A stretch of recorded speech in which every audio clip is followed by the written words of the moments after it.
I'm just gonna make a plate that goes here for this and the big wires that go through. All right, I have a prototype made. I'm also actually considering 3D printing it because why not? I have one. It just depends on the firewall and how it fits there. I still might just go down to my buddy Dave's and make it out of metal. Back to the CRX. I have my little plate and we're gonna cut a giant hole in my firewall so I can put this plate on there. There's already a giant hole underneath for the heater core where the fuel lines are. So I'm just gonna kind of use that as a hole for this as well. I'm kind of changing my mind.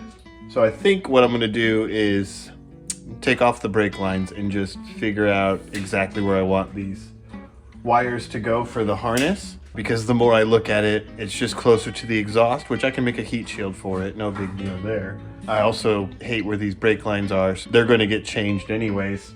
It would just be easier to have them out of the way, put it where I want it to be, build everything else around it. It's in, and I'm gonna start running some wires. I have an idea. I think I can just literally pin them and put the pins on the ends of the wires and then just shove them in. That should be good because there is nothing on the other side, so I don't have to worry about that. But I'm gonna draw a schematic for the wires. That way I can write down the numbers of which one goes where, and then start with the other side of the harness. After this is done, however, after I've got the wiring done on the firewall, and I have a harness, and I can just unplug it and be happy. I'm actually just going to take the engine out. That way I can prepare everything in here for the next steps, which is the new K24. My wife is actually getting this old engine.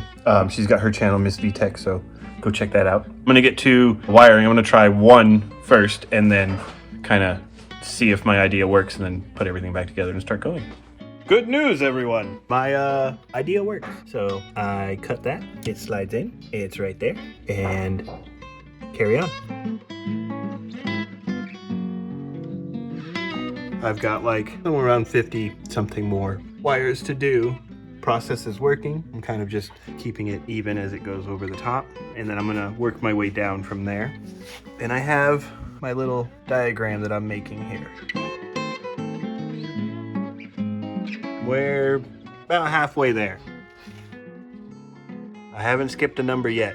This is the moment that at least I have been waiting for. They're all done. And now my whole harness is disconnected.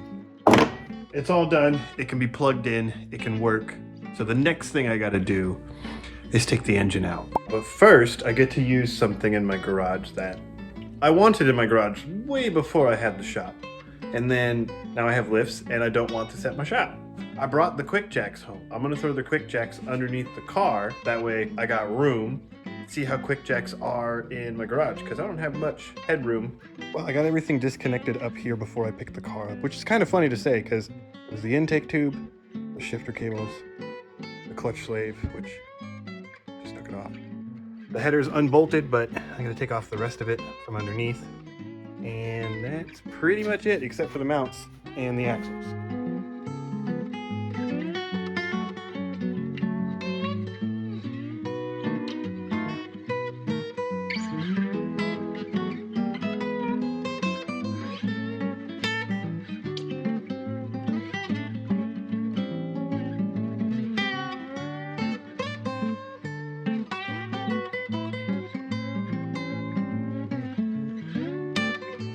I got it pressure washed. Next for this is actually going to be inside the car. I just need to get the engine out, that way I can clean everything, and then I can start moving stuff, and I'm going to make new mounts for things and fix some of this stuff as well. But it's out, it's clean, good times.